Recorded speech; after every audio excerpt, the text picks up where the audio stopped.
Ladies and gentlemen, thank you for joining me today as we examine a deeply troubling incident that has occurred in Syria and explore what this means for the future of American military operations in the Middle East. Just recently, we learned of a tragic attack in the ancient city of Palmyra, located in central Syria, where 2 United States Army soldiers and 1 civilian interpreter lost their lives. They were killed by an ISIS gunman during what was described as a counter-ISIS engagement. This incident reminds us that despite years of operations and proclamations about the defeat of ISIS, the threat remains very real and very deadly. Before we dive into predictions and analysis, let me provide some essential context.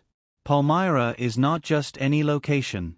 It's a strategically significant town that has changed hands multiple times during the Syrian conflict.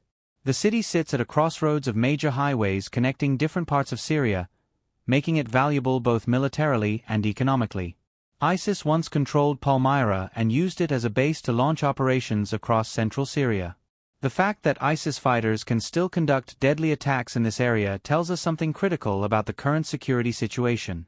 Now, what can we predict will happen in the immediate aftermath of this attack? First and foremost, we can expect the United States military to launch an intensive investigation into how this attack occurred. Questions that need answering include: was this an ambush? Did intelligence fail to detect ISIS presence in the area? Were proper security protocols followed? These questions matter not just for accountability, but because the answers will shape future operations. Within the next several days, we should anticipate increased military operations around Palmyra. The U.S. military, along with its Syrian Democratic Forces partners, will likely conduct sweeps of the surrounding areas, looking for the perpetrators and any associated ISIS cells. History shows us that following attacks on American personnel, there is typically a surge in offensive operations. We saw this pattern repeatedly in Iraq and Afghanistan, and we will likely see it again now. From a political perspective in Washington, this attack is going to reignite the debate about America's presence in Syria. We currently have approximately 900 troops officially stationed in Syria, though the actual number fluctuates. These forces are there ostensibly to prevent ISIS resurgence and to support partner forces. However, every time American service members are killed, the question resurfaces: what exactly are we accomplishing, and is it worth American lives?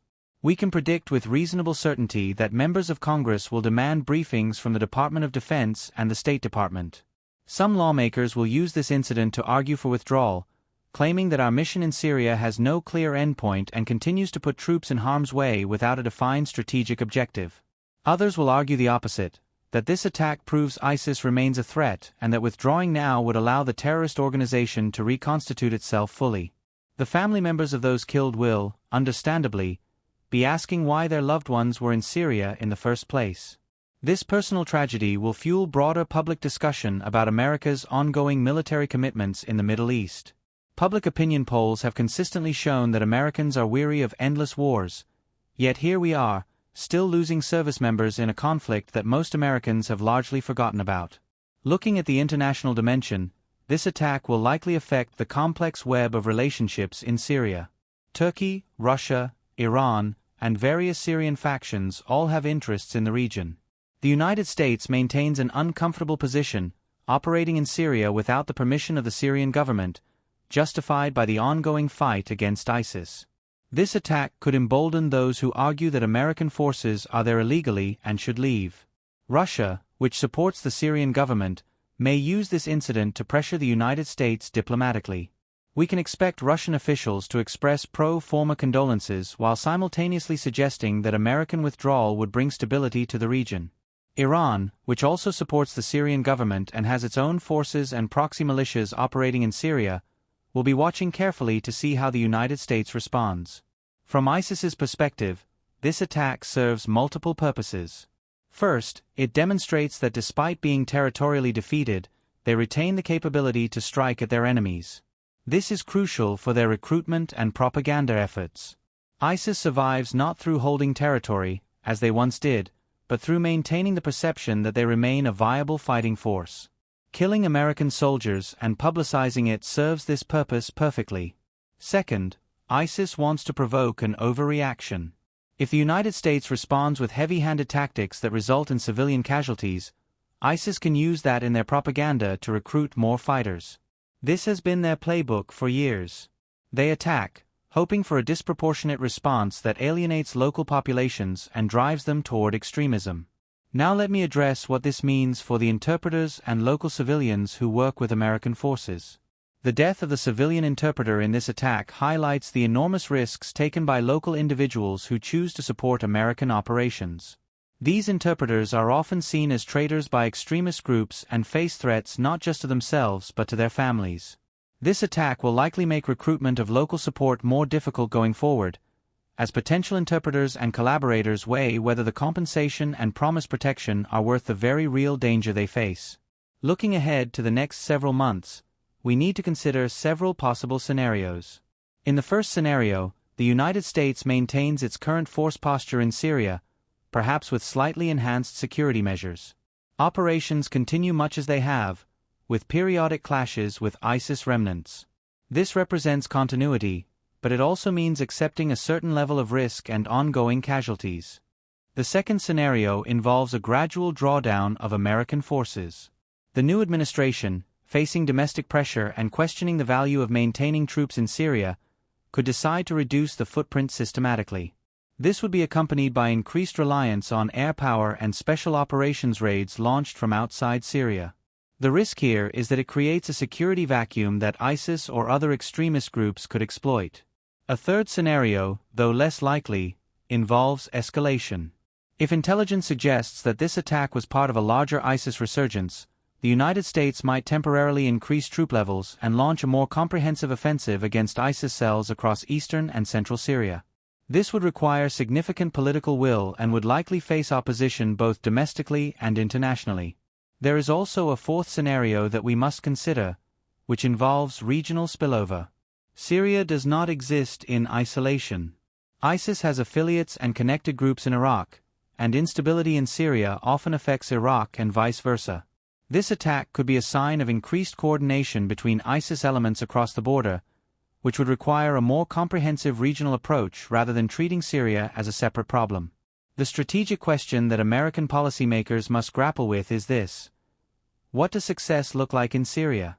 If the goal is the complete elimination of ISIS, history suggests that purely military solutions rarely achieve total victory against insurgent and terrorist groups. If the goal is to keep ISIS suppressed to a level where they cannot launch major attacks or hold territory, then that might be achievable but requires an indefinite commitment. If the goal is to prevent ISIS from using Syrian territory to plan attacks against the United States homeland, then we need to assess whether our current presence actually accomplishes that or whether there are alternative approaches. We also need to consider the humanitarian dimension. Syria has experienced one of the worst humanitarian catastrophes of the 21st century, with hundreds of thousands killed and millions displaced. The presence of American troops in parts of Syria has provided some stability in those areas, allowing for humanitarian assistance and preventing certain atrocities. Withdrawal could lead to renewed violence and suffering. However, continued presence also perpetuates the state of frozen conflict and prevents any political resolution. From an economic perspective, these operations are expensive. While 900 troops might not seem like many, the true cost includes logistics, support personnel, equipment, intelligence assets, and more.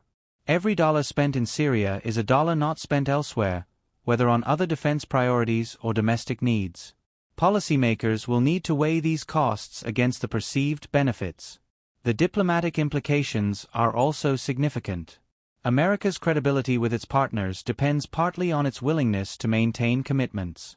The Syrian Democratic Forces, particularly the Kurdish components, have been reliable partners in fighting ISIS, but they have also paid an enormous price. If the United States withdraws precipitously, it would damage relationships with these partners and make it harder to forge similar partnerships in the future. This echoes concerns raised after the withdrawal from Afghanistan about American reliability. Looking at the media coverage and public discourse, we can predict that this story will receive attention for a few days before fading from headlines unless there are further developments. This is the unfortunate reality of how conflicts that lack clear front lines and daily dramatic developments get covered. The American public has largely moved on from caring deeply about Middle Eastern conflicts unless there are major incidents. This creates a disconnect where military families bear the burden while most Americans go about their lives unaware that combat operations continue. For the military itself, this attack will prompt a review of tactics, techniques, and procedures. The Army will examine what happened in Palmyra and determine if changes are needed in how troops conduct operations in similar environments. This is part of the constant evolution of military doctrine based on lessons learned in combat. We should also consider the psychological impact on troops currently serving in Syria and those who will deploy there in the future. Knowing that comrades have been killed affects morale and raises anxiety levels. Military leaders will need to balance maintaining operational effectiveness with ensuring troops have the support they need. From the perspective of ISIS as an organization, they are currently in a phase of insurgency rather than territorial control. They conduct hit-and-run attacks, assassinations, and small-scale operations. This makes them harder to target but also limits their ability to govern or implement their twisted ideology. The question is whether they can transition back to territorial control if pressure is reduced, or whether they will remain a persistent but manageable threat. Intelligence agencies will be reassessing their understanding of ISIS capabilities in Syria. How many fighters do they have? Where are they operating? What are their supply lines and support networks? How are they recruiting and communicating? These questions require constant updating based on the latest information, and this attack suggests that perhaps ISIS has more capability in central Syria than previously assessed. One factor that deserves attention is the prison situation. Facilities in northeastern Syria hold thousands of ISIS fighters and supporters. These detention centers are guarded by Syrian Democratic Forces, but the situation is precarious. If American support weakens or is withdrawn, the security of these facilities could be compromised, potentially releasing thousands of hardened extremists back into the population. This represents a ticking time bomb that factors into calculations about American presence. The families of the fallen service members will receive support from the military and veteran organizations, but no amount of support truly compensates for the loss of a loved one. Their grief is personal, but it also represents a national cost. These were individuals who volunteered to serve their country, and they paid the ultimate price. How we honor their sacrifice and whether we learn from their deaths matters greatly. Looking toward the future, perhaps 6 months to a year from now, several indicators will tell us which scenario is unfolding. If we see increased attacks on American forces or partner forces, that suggests ISIS is growing stronger. If operations continue at roughly the current pace with occasional incidents, that suggests stalemate. If we see significant troop drawdowns, that tells us political decisions have been made about America's role in Syria. The broader lesson here is about the nature of modern conflict. The age of clear battle lines and conventional warfare between nation-states seems largely past, at least for American forces. Instead, we find ourselves engaged in ambiguous conflicts against non-state actors in countries where our presence is contested and our objectives are unclear. This creates strategic confusion and makes it difficult to know when victory has been achieved or even what victory means. Climate change and resource scarcity will likely make regions like Syria more unstable in the coming years. Drought contributed to the initial instability that sparked the Syrian civil war. As environmental pressures increase, we may see more conflicts over water, arable land, and resources. This suggests that even if we solve the immediate ISIS threat, the underlying conditions that allow extremism to flourish may persist or worsen. The role of other external actors cannot be ignored. Russian mercenaries, Iranian-backed militias, Turkish forces, and various other armed groups all operate in Syria with different agendas. Any one of these actors could precipitate incidents that draw American forces into conflict, even if that conflict is not directly related to ISIS. This makes the security environment incredibly complex and unpredictable. Technology will play an increasing role in how these conflicts unfold. Drones, both surveillance and armed variants, allow for operations with reduced risk to personnel. Cyber capabilities can disrupt enemy communications and logistics. However, technology is not a panacea, as this attack demonstrates. Ultimately, soldiers still patrol dangerous areas, interact with uncertain populations, and face threats from determined enemies. The generational aspect of this conflict is worth considering. The soldiers killed in Palmyra may have been quite young, possibly having grown up during the post-September 11 era. They came of age in a time when America was perpetually at war in the Middle East. For them, military service meant almost certainly deploying to a combat zone.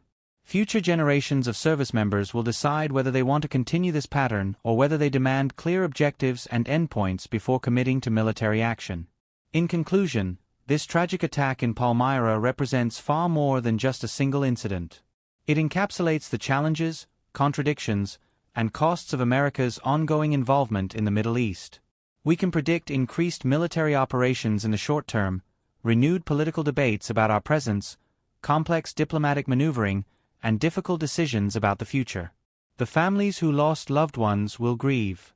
The military will adapt and continue operations. ISIS will attempt to exploit this for propaganda while facing continued pressure from American and partner forces. The Syrian people will continue suffering through a conflict that has devastated their country. And the American public will largely remain disengaged unless another major incident forces the issue back into consciousness. What remains unclear is whether we will learn the deeper lessons from incidents like this, whether we will demand clearer strategic thinking from our leaders, and whether we will find ways to address the root causes of extremism rather than just treating the symptoms through military force. The 2 soldiers and the interpreter who died in Palmyra deserved better than to become statistics in a conflict that most people have forgotten about. They deserved a mission with clear objectives, adequate support, and a realistic path to success. Whether we can provide that for future service members remains an open question, and the answer will determine how many more families receive that devastating knock on the door telling them their loved one is never coming home. Thank you for your attention to this critical issue. The decisions we make in response to this attack will echo far into the future, affecting not just the immediate situation in Syria but America's broader role in the world and our willingness to commit military forces to ambiguous conflicts with uncertain outcomes.